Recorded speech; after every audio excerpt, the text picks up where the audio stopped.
Hi, I'm Vince from View Beyond. I'd love to welcome you to this series of interviews with fellow coaches where we talk about what they do, how they do it, why they do it, and the difference they make. I hope you enjoy it.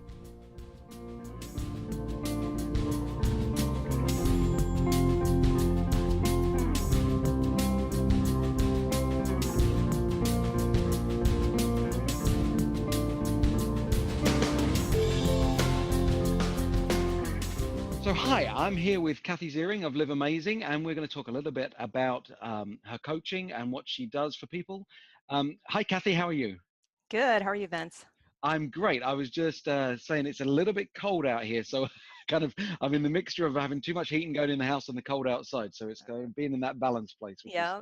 always a good place to be. For a Brit and Connecticut, I'm out of water with this cold weather, so it's kind of a little. So, thanks for taking the time to talk with me today. It's going to be a fun conversation. We'll talk probably for about 45 minutes, but end up around 30 minutes when it's edited, and that'll be good. Where I like to start, and I'd like to start with everyone on these interviews at this place, is from the outside in. It's how my brain works is let's go to the end and then work back to the start. So I like to think that we're all in this thing that is coaching, advising, mentoring, being an expert, helping people. We're all in it to make change happen and make change happen for the best for other people. So Right. take me to the end of when you work with someone, when you spend time with them, how are they changed by working with you? What's the change you see in them at the end of the process? Well, I specifically work with people that are burnt out, working professionals. I actually went through that myself personally in corporate America. So um, I see phenomenal results. I mean, it's just a few changes here or there, or tools or techniques that we work on together, and you start to see significant changes in all areas of life. Mainly, I mean, it starts with depending on where the person is, like their baseline, right? So if they come in and they're, not feeling well, they're physically sick, they're suffering in their relationships. I mean, it could be a number of things that they want to change, right? They want improvement in certain areas of their life. So, we will go through, an assessment just to see where they're at, and then really kind of uncover what might be causing some of Hmm. these. I don't want to call them deficiencies, but just like they're not at the place where they want to be. So, where I see the most change, just recent clients really are the ones that are suffering physically.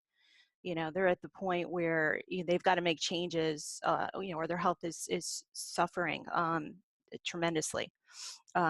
People that have migraines, people that have autoimmune diseases, it could be a number of things. They could be on medication. They just don't want to be on medication anymore. And all Yes. that kind of stems from being burnt out, being stressed, whether it's caused by your work environment, things going on in your personal life. You could be going through loss, and that kind of triggers it. But that's where we kind of see, some of the really quick gains is in the physical space, as well as the emotional space. So, we work on a lot of different things for, emotional well-being. It could be a meditation practice. It could be a gratitude practice. It could be journaling, setting up a daily ritual that kind of gets you in the right space, changing your mindset about certain things. So all of those practices, and then of course meeting one-on-one with your coach, and getting that feedback and figuring out where you need to adjust and what's working and what's not. Yes. It just gets to that main space of improvement, and what I like to do, because I focus on people that are burnt out, um, working professionals, trying to balance it all. It's, I have a system that I call my less stress and more success, right? So whatever success means to you, that's what we focus on, and that's what we're moving towards. And at the same Yes. time, we're getting rid of that stress or lessening it, especially the chronic stress. And that's the kind of stress that leads to those physical problems, or that can manifest into like a serious illness, like it did for me personally. So Hmm. yeah, that's pretty much, I hope I answered your question. You did. It's I was great. kind It's of great. going So, off on so much I different. want to follow up on. So Yeah. I'm interested just listening to you talk about it, and I think you and I have been through similar lives, right? So we've been in corporate America, and Hmm. I was on the other side of the Atlantic as well, so I've seen two sides of corporate life, and they're kind of different.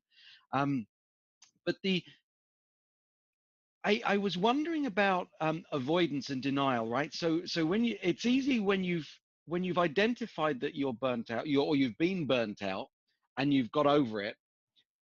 That's one thing to look back and say I was burnt out. But Yeah. when you're in it, right? It's almost the last thing that anyone wants to admit is that they're hitting the buffers, and they they're almost out of control of this pressure that's around them, and their capability and capacity to deal with that pressure.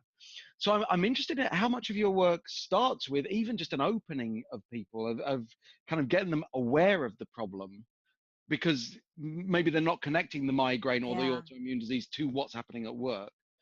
Yeah, and in fact, that's kind of a big part of it, right? Is that connection of cause and effect. Mm. What really is the root cause of this problem? A lot of people go see, a doctor, or go see, someone that they trust, or even have a conversation with, a mentor or someone at work, and really try to figure out, what's going on. Why am I constantly getting sick? This doesn't make sense. Or why do I feel so stressed out? Why can't I sleep at night? I have a lot of clients that just they stay up all night worrying about things, right? And then just going around and around. And really, that's the cause. That's the cause of the underlying issue that's really creating that. So that's one of the things that is addressed. When you work with one-on-one with a coach and Hmm. client, is kind of looking back and saying, where are things that, we look at all the different life areas. It could be your career, it could be your personal life, your relationships, your money situation, and just see, where you are, or where you feel like you are, like, say, for instance, on a scale of 1 to 10 in each of those areas, and then really kind of go from there and break it down. All right, which ones are not where you want them to be. What do you Hmm. want to focus on? And then kind of look to see how that's impacted by your current environment, where stress kind of comes into play. And to your point, yeah, a lot of times, we'll push through it. I have my own situation in corporate America. This actually happened to me twice. You think I would have learned the first time, but um, yeah, when I was, like, late 20s, I actually got very physically sick, and I was working myself to the bone. I took on extra assignments. I was, as a HR manager, for Hmm. benefits and things like that. And then I took on an extended role where I was implementing HR payroll systems, working around the clock, almost like two jobs in one, kind of Hmm. Hmm. taking work home, working at night, working on the weekend. And you're like, oh, it's just going to be for a couple of weeks. Yeah. We'll get a couple of weeks, turns into a couple of months, and then the next thing you know, my body was telling me, this is too much. You need more balance. And I had a personal life as well, but at the same time, work was like a big, big chronic stressor for Yeah. me. Yeah. Physically became so sick that had to go to multiple doctors and was not being diagnosed with anything. Just, you're just not well, and they kept putting me on antibiotic steroids, which, steroids kind of shoots your cortisol through the roof, and then you're in, like, fight or flight mode. Hmm. The antibiotics was messing up my whole digestion system, because they weren't putting me on, like, probiotics to kind of counter effect that we all know about now, right? This was years ago. Yeah. Finally went to, different healers and natural healing, since I wasn't getting the results conventionally that I wanted, or at least a diagnosis. And a naturopathic doctor actually talked to me for an hour and diagnosed me with a particular disease. It's a lung disease called sarcoidosis. And that actually kind of just changed everything. So that was my, like, yes, the illness, and I knew I needed help and I needed to get the right help, but I still kept working throughout the whole thing. I don't even think I took any sick days. People are like, are you kidding me? My body was shutting down. Some of the symptoms were like osteoarthritis.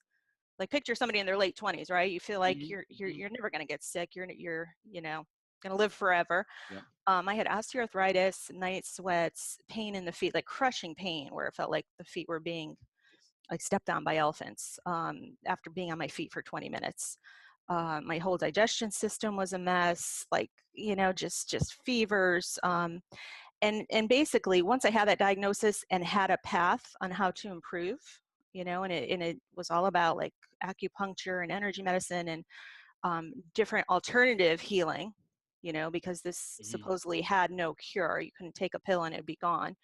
Um, it was a lung disease and it just needed to kind of get contained. And then you had to balance out the rest of your life and take the stress out and start putting in the good things, like eating better and wellness, meditation, things of that nature to kind of balance out the chronic stress that was causing all these symptoms and that caused this disease. Fast forward to like, I want to say probably about 4 or 5 years ago, the same thing. It started happening again in my latest job in HR.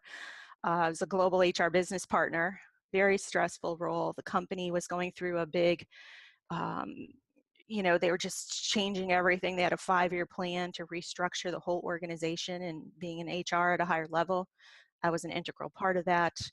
And what started happening, we had a lot of changes. We were laying people off like every other week, we would go through like looking at a certain layer of the organization and then go from one layer to the next. And as you move from one to the other, I mean, you're laying off people, you're repositioning them.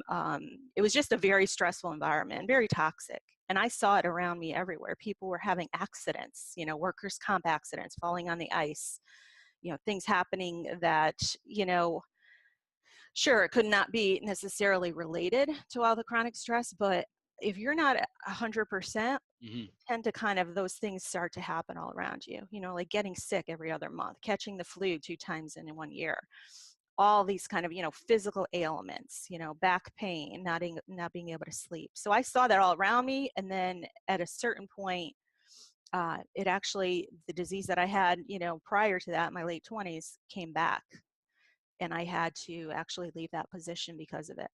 Mm. And so that's kind of what put me into this role that I'm in now. So my company, Live Amazing Coaching, is all about working with burnt out working professionals, people that were like in my same position that I was in corporate, and that are just kind of trying to push through it and not getting the appropriate help. And you don't have to suffer through it by yourself. Take it from someone like me who's been through it actually twice, and it didn't get better until I actually focused on what I needed to change and got the proper help that I needed, and the support that I needed. It's really, something just struck me as you were describing that. Um, again, similar experiences and similar observations from what I've seen and been through myself. That symptom that you described, not the physical symptoms, which I think everyone is going to be different there, but there's a symptom you described that I think is really interesting to me in this whole area of awakening for people to become aware that something's happening. Because I think Mhm. um, you know when you're clinging on by your fingernails, the last thing you're thinking is I just need to let go. It's kind of Right. you're gonna do it. But the behavioral symptom that you described of taking on more work, it's a very peculiar thing, and I've seen it many times where the because we're raised to do more, to grow, to achieve, and all those things that are in corporate life, right? Right. Right. Aim for the promotion, go for the big bucks, all that stuff. Plus, we've got a natural aspirational set as humans to go beyond, because that feeds our hunter-gatherer instinct to go and get stuff so we can survive. It's really interesting that when the threat comes from the stress and the environment and the pain, our knee-jerk response can be to take on more of what's actually affecting us negatively, right? So it's to take on bigger roles, or to take on wider work, or to take on an extra employee or a big project. And what happens is that does trigger the fight or flight adrenalized response. It's actually putting your body into a hyper state so that you can get past the pain. I mean, Right. that's what happens with endorphins and everything. So um, maybe that's one of the things that um, if people are thinking, I've got a problem but I don't know what it is, maybe that's one of the symptoms they might be seeing in their work is, I've taken on extra projects and I can't quite work out why I'm still not like feeling good. Right. Yeah, and I think that's spot on as far as, not really paying attention to how we're feeling about things, and when you're Yeah. in the thick of it, and I understand, there's deadlines. I used to do special projects and run programs. for like hundreds and thousands of employees. So, I mean, you don't have the time to all of a sudden, oh, I can't get it done by Thursday, let's change the date. Because everybody else is expecting, like, say, for instance, this presentation to be done by you. Um, so it's kind of, just to get back to like just the awareness of it all, because when you're in the thick of things and you're getting things done and doing this and doing that, and then all of a sudden you're not really slowing down and kind of taking a step back. That's why I love to teach people, meditation techniques, or even just changing your mindset. Take a breath, before you Mm, walk into a meeting or into a room. Reset yourself, reset your mind physically, get up, jump around, do whatever you need to do to kind of almost get out of, and make that transition. Like, say you're going from meeting to meeting to meeting. And I was like doing this myself, right? I'm going from meeting to meeting to meeting. You jump in, there's no time to even take a break. I just remember people, obviously, because we worked remotely, right? So a lot of people had to use the bathroom. They didn't have time. And they're like, I'm sorry, but I had to run to use the bathroom, because you just go from one meeting to the next. So what I find is really helpful, and this is a tip for everyone out there, is really kind of just take a look at, and make a slight change or a transition, kind of when you're going from one activity to the next. That is, for me at least right now, is very helpful, because as a small business owner, I'm wearing every hat, right? So I'm the CEO, I'm the accountant right now, I've got, the business that I'm running, and, clients that I'm seeing. And you almost have to kind of make sure that you're being very aware where you are at every time, what's going on in your head, like what kind of thoughts, what kind of language or internal dialogue is going on in your head, and kind of almost make a deliberate change to that, especially when you're transitioning. I was just reading a book, I can't remember the name of it, but someone was telling the story about someone going from, the work to back home. And they were like, just in a terrible mood, because they were bringing all that stuff from work and all those things, and they knew they had to get on a meeting at 7 o'clock at night, so they're going to have to rush through dinner with their family, and it just brought everything down. But if you maybe you'd like, especially if you come back and you sit in your car for a couple minutes and just think about, how do I want to interact with my family? What do I want to ask them about, about their day today?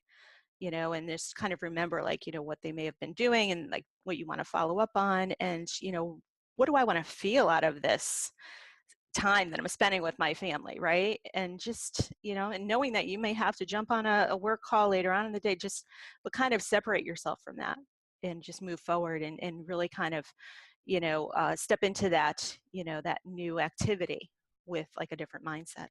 yes, yes. Very helpful. I it resonated with me. There's a lot of research, and when I post this video, I'm going to find the research that speaks to this, because it's out there, and it's always an enlightening read.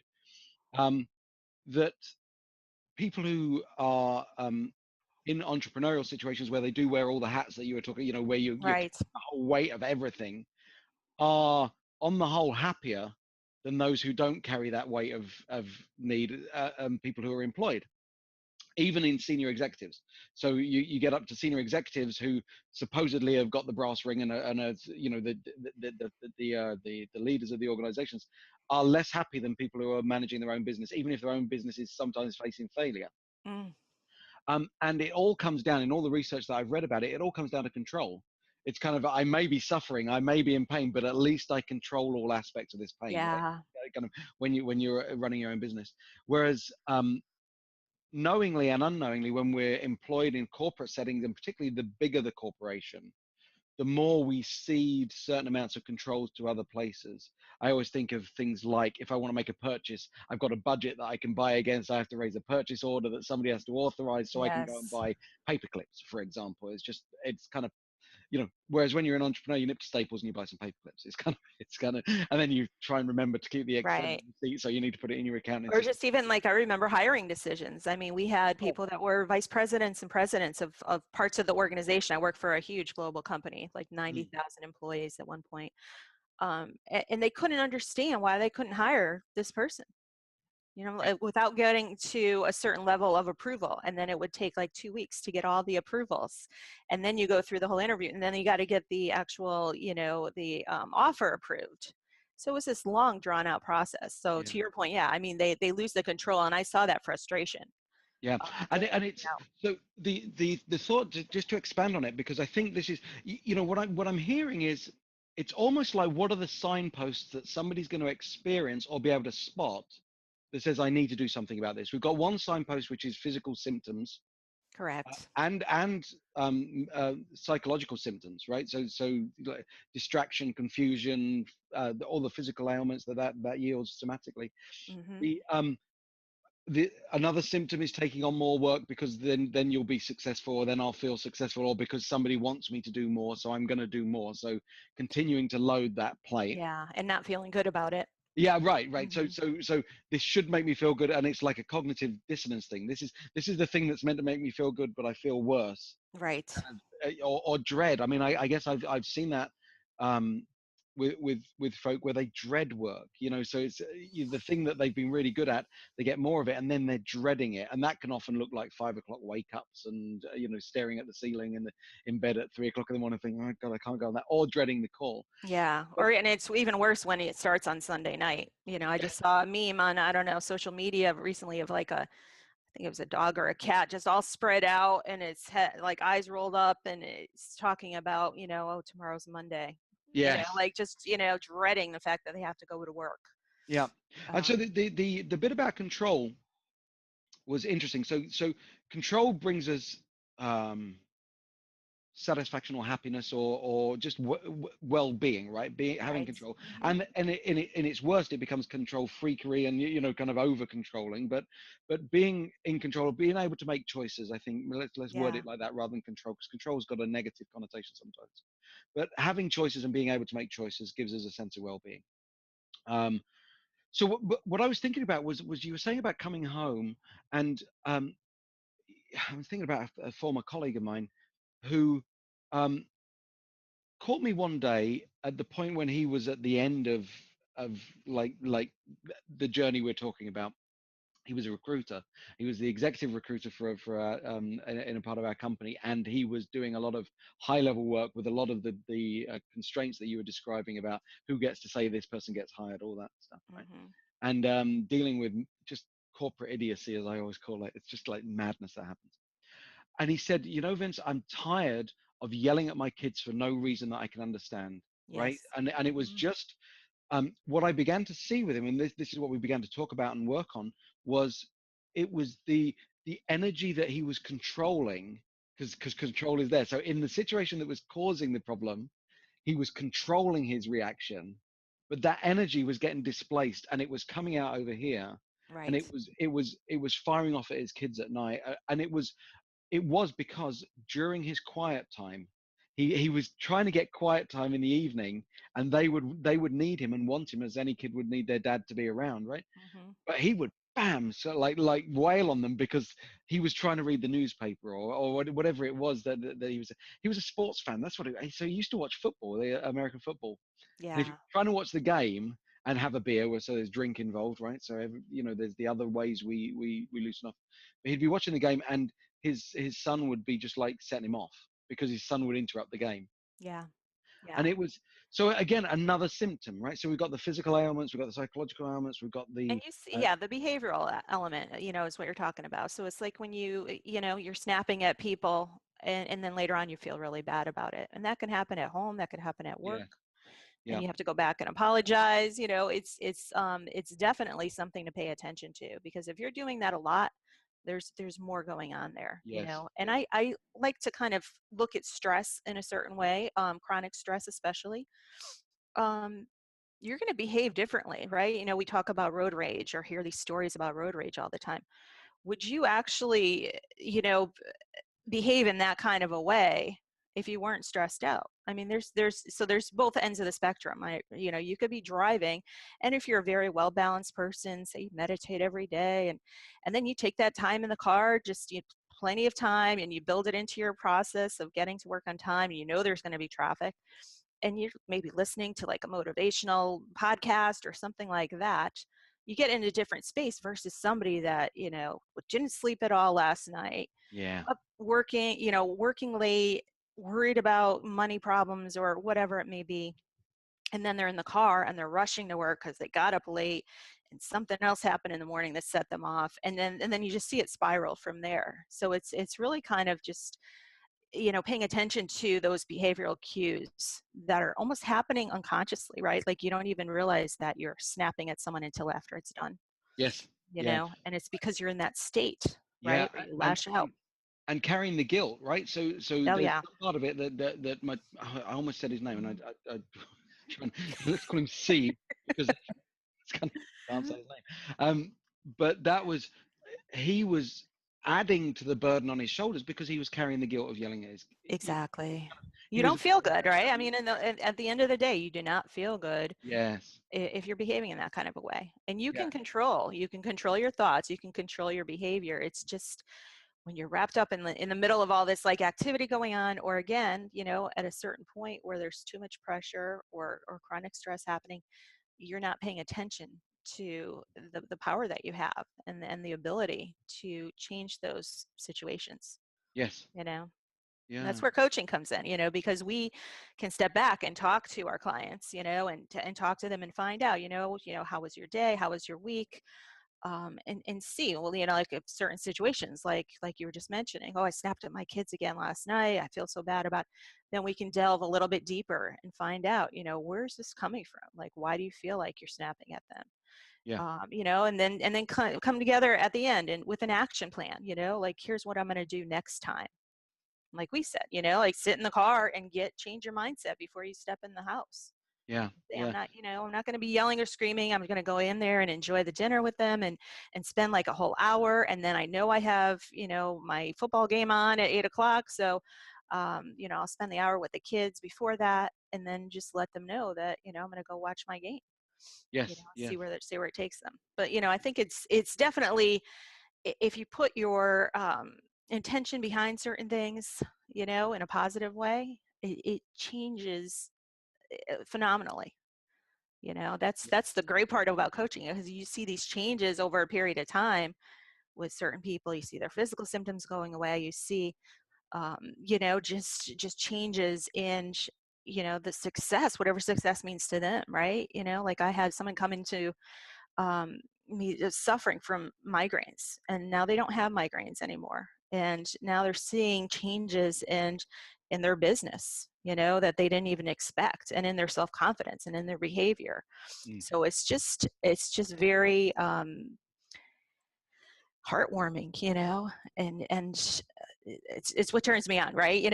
That's what I want to do, is like work with people and let them know. I mean, it's within you. We can change these things. We can get you to. That's why my company is called Live Amazing, to the amazing life that you Mhm. deserve, that we all deserve. So it's just great all around. Yeah. I'm just going to check. It always happens, and I think I said it in the introduction, right? We run out of time. We're running out of time. We've Okay. been going a good long time. So there's something about energy here, right? And you and I, in talking previously, we talked about energy.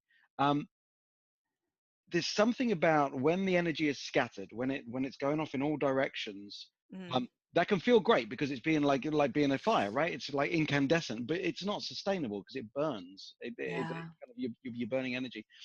Um, and then there's something about the flow of energy, in my buddy's example of where he the energy was being channeled, but it being channeled into a very negative place. But it's still, we're Negativity. still that furnace. It's still going off, but it just needs to go there. Um, so I'm really interested in how you work with people to visualize what life could be like, because that's when the energy gets channeled healthily to an outcome. So I wondered about visualization, or what you do with people to help them see what life could be like. Like, what does it mean to live amazing?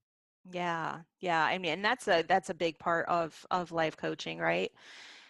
You want to kind of see where you're at now. Like I said, we do an evaluation to see where people are in the different parts of their life, where they feel like they're lacking, and then kind of come together and get a visualization that they can repeat on a regular basis, or you can do it like specific for, we know that athletes do this, Olympic athletes, or they visualize, like golfers visualize the course and how they're going to perform, and get to the point where you actually feel, the effects of that visualization, and everything that you want in your life.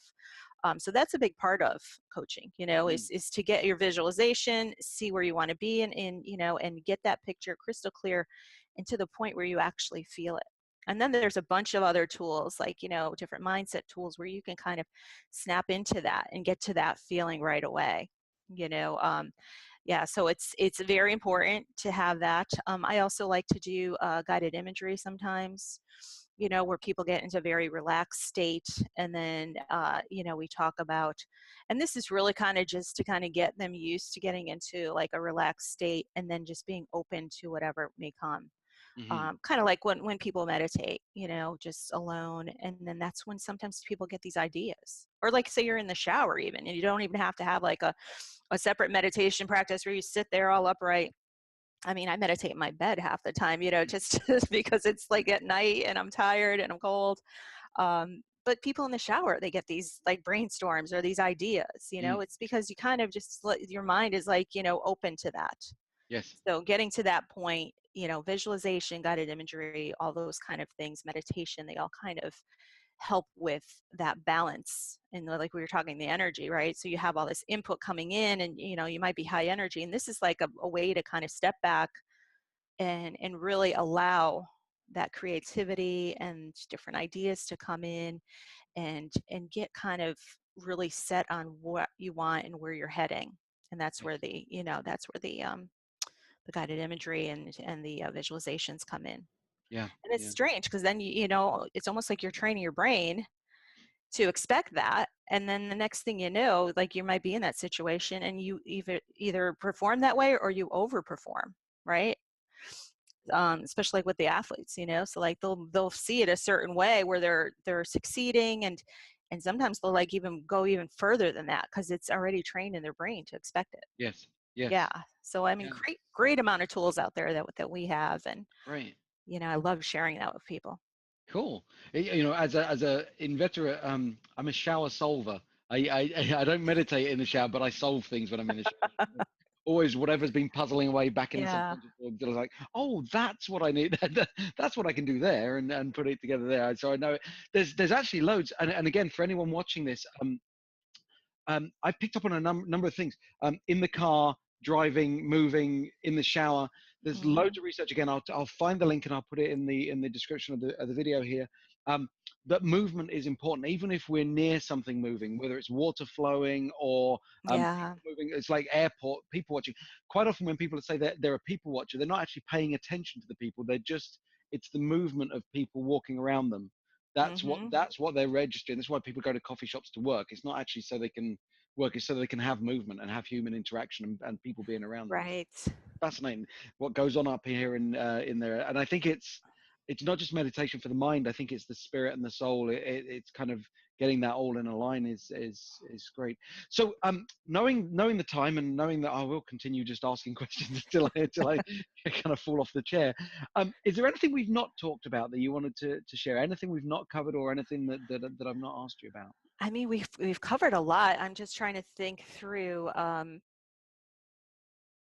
think the most important part is, and this is where I really just have a lot of passion behind helping people see that they have the ability within themselves. Like, I work with a lot of women, and a Mm. lot of times the way we're raised, or just different situations that we've, grown up with, we don't trust ourselves enough, and we don't see that we can make these changes. It's almost like you've lost your power somewhere along the way. So that's another benefit of working with me as a coach, and you as a coach, and is really the not just the accountability, making sure that you're following through on things, and building your confidence in that way, but it's also, almost there to kind of give you that support that you need, and make you realize, and have you realize that, you are a powerful human being. You're capable of so much more than, I mean, we put limits on ourselves, and we have so much to do that we can offer this world. And really that's kind of, my passion when I work with people. Like, I want to make sure if they're not already confident, if they are belittling themselves, and a lot of times that works into like what we say to ourselves all the time when you look in the mirror or this or that, changing those mindsets and that behavior and just that way of thinking can completely turn your life around. Mm, mm, And I mm. think it's so important that people understand that, you're not, well, I grew up poor, and and my parents didn't have anything, and and that's just the way we are as a people, and that's not necessarily the case. We hear about all these very successful people that came from nothing, so it is possible. And I guess Yes, that's the main thing for me is the that's great. possibility, right? It's great, fantastic. So Yeah. thank you very, very much. This has been wonderful. Thank And you. This uh, was great. yeah, so cool. I'm going to go on to talk about some logistics about what happens with the video, but we'll formally end this here. So thanks very much, Kathy, and we'll speak, I'm sure, in the future. Okay. Thanks, Vince. Okay. Take care.